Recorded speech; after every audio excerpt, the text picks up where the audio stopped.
Hello students, our next disaccharide is lactose. Lactose is present in the milk, okay, we know it very well, and the formula is C12H22O11. When one monosaccharide C6H12O6 is going to combine with another C6H12O6, one water molecule is removed and there is formation of C12H22O11.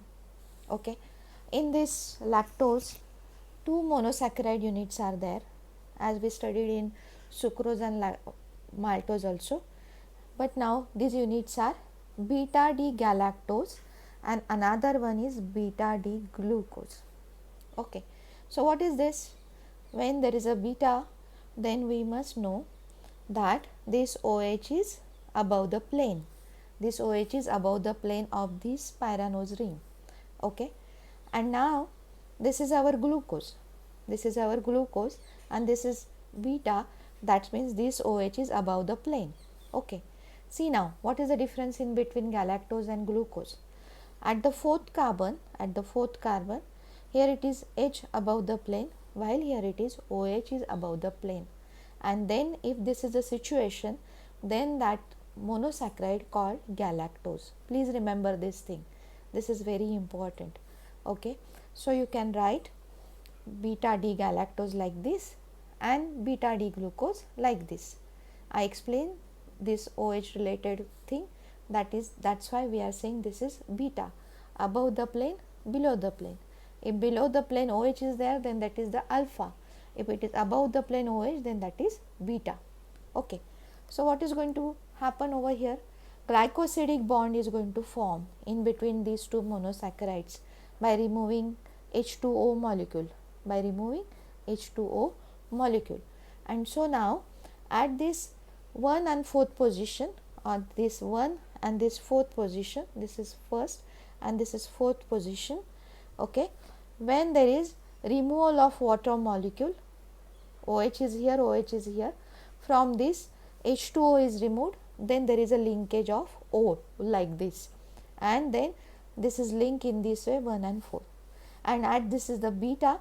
That's why we are going to say this is beta 1, 4 glycosidic linkage, this one. Okay, and this is the structure of lactose. Now see here, it is reducing sugar. As hemiacetyl group at C1 of the glucose unit is present. This hemiacetyl group at C1 of the glucose unit is free. This is free. This one is free. Here it is they linked, but here it is free. So this also acts as a reducing sugar. This is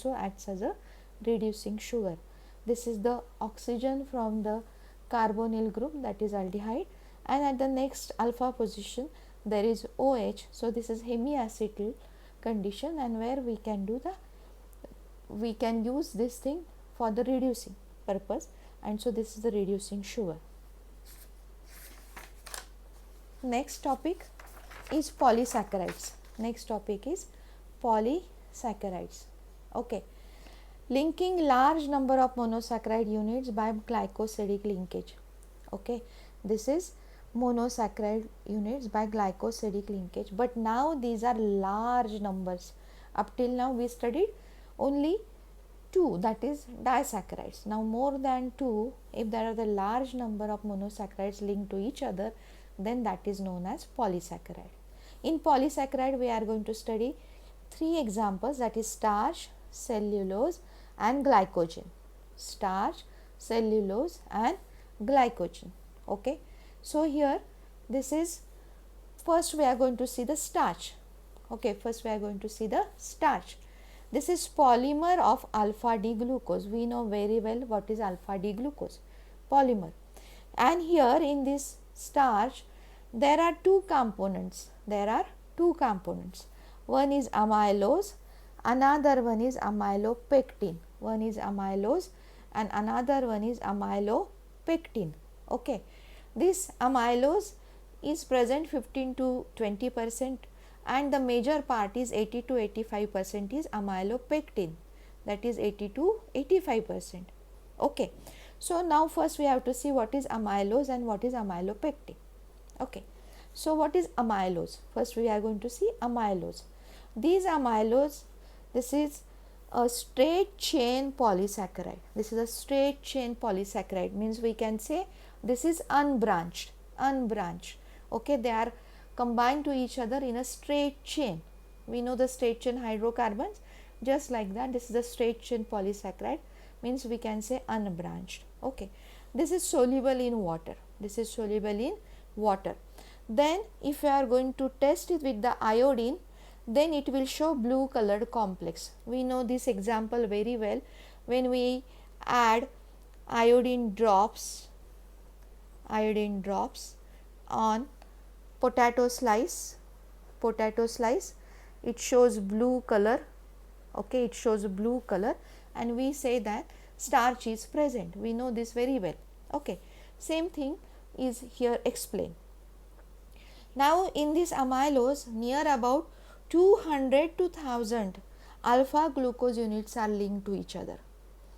200 to 1000 alpha glucose units linked to each other, and they linked by alpha 1:4 glycosidic linkage. We studied these different glycosidic linkages up till now in sucrose, in maltose, in lactose. Similarly, here in amylose, here it is 1,4 glycosidic linkage. In case of sucrose, there is alpha beta 1,2 glycosidic linkage, means alpha D glucose unit link with beta D fructose unit. Then in case of maltose, there is alpha 1,4 glycosidic bond, that is linkage, that is link in between alpha D glucose and another unit is also alpha D glucose. And then in lactose, there is beta 1,4 glycosidic linkage, and there is beta D galactose and beta D glucose. Now here again, here it is 1,4 glycosidic linkage. Okay, remember all these things. And this is 1,4 glycosidic linkage, means what? This is the first carbon of this ring and this is the fourth carbon of this ring, means this glucose molecule here. Okay, this is another glucose molecule, and so on. Here it is linkage in between 1 and 4th carbon, one of the minus H2O, then here it is O linkage in between these two. This is 1,4 glycosidic linkage. This is alpha 1,4 glycosidic linkage. Why we are mentioning alpha? Because this is our alpha glucose molecule. This H is here, while here we can say here OH, and that is below the plane, and this is alpha side. So this is our alpha. This is our alpha glucose. Okay, this is alpha side. Okay, and in this way there is a straight chain in amylose. Then we will see what is amylopectin. What is amylopectin? Okay, see, this amylopectin is water soluble. It also gives blue or violet colored complex with iodine. This is important now. This is branch chain polysaccharide. This is branch chain polysaccharide. Okay, and here it is chains are formed, two different chains are formed. When it is a alpha glucose linked to each other, okay, and in a straight chain form, then there is a linkage of alpha 1,4, just like amylose. This is alpha 1,4 linkage. See now here, this is alpha 1,4 glycosidic linkage. Here it is alpha 1,4 glycosidic linkage. This is one straight chain, this is another straight chain. Okay, here it is so on the linkage we can see here and we can see here, but these two straight chains also link to each other, and that linkage is in between C1 and C6, and this is alpha 1,6 glycosidic linkage. This is 1,6. This is first carbon of this ring, and this is 6th carbon. Whatever here it is the 6th carbon. From that 6th carbon, this OH, here it is that OH, and OH of this side, there is a minus H2O, and there is a formation of this ethoxide linkage. This is ethoxide linkage, that is one organic molecule attached to another organic molecule with linkage of O. This is 1,6, and this is usual we studied up till now, that is 1,4. Means is amylopectin, there are two types of glycosidic linkages. One is alpha 1,4 between alpha glucose units, and then branches link to each other, that is by alpha 1,6 glycosidic linkage. Okay. Now next example of polysaccharide is glycogen. It is glycogen. This glycogen is just like the amylopectin. This is just similar to amylopectin, but it is more highly branched. It is more highly branched. Okay. This structure of glycogen is just similar to amylopectin, but it is highly branched. If you want to see the example, or if you want to see the structure of this glycogen, please search the Google sites and you can see the 2D pictures also of this glycogen.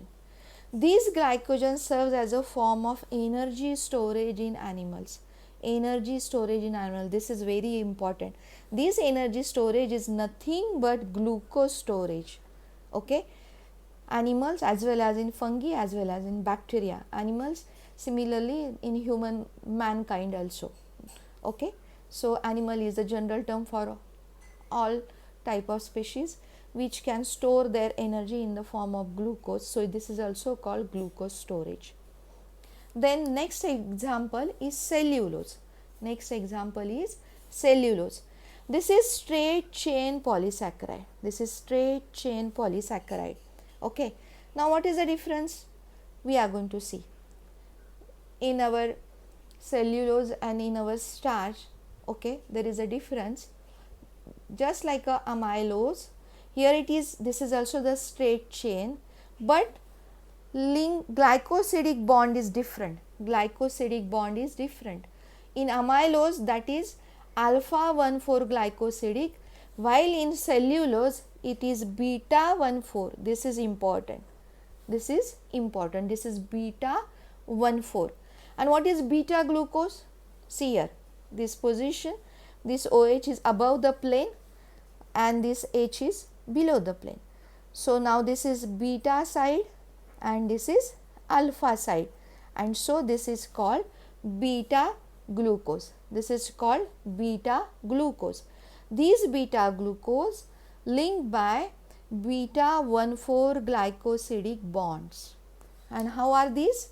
These are like this, CH2OH, O. Now here should be OH like this here, then here OH, then here OH, means this unit repeatedly represent like this, okay, like this, so and so on, and link in between these two is here at this position, and the fourth carbon of the next ring. Ring means glucose molecule, that is beta glucose, and here it is minus H2O and there is formation of O.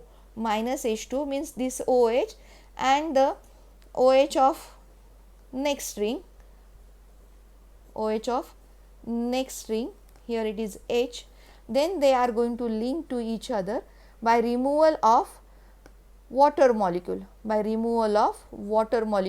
this, and there is formation of this O is in between, and this is nothing but beta 1,4 glycosidic bonds form or the linkage form. Okay. Now for hydrolysis of this cellulose, strong acids at high temperature and pressure are required. Strong acids at high temperature and pressure are required. Hence cellulose cannot be digested by human beings, because such type of condition is not available in human body. Okay. Such type of condition is not available in human body.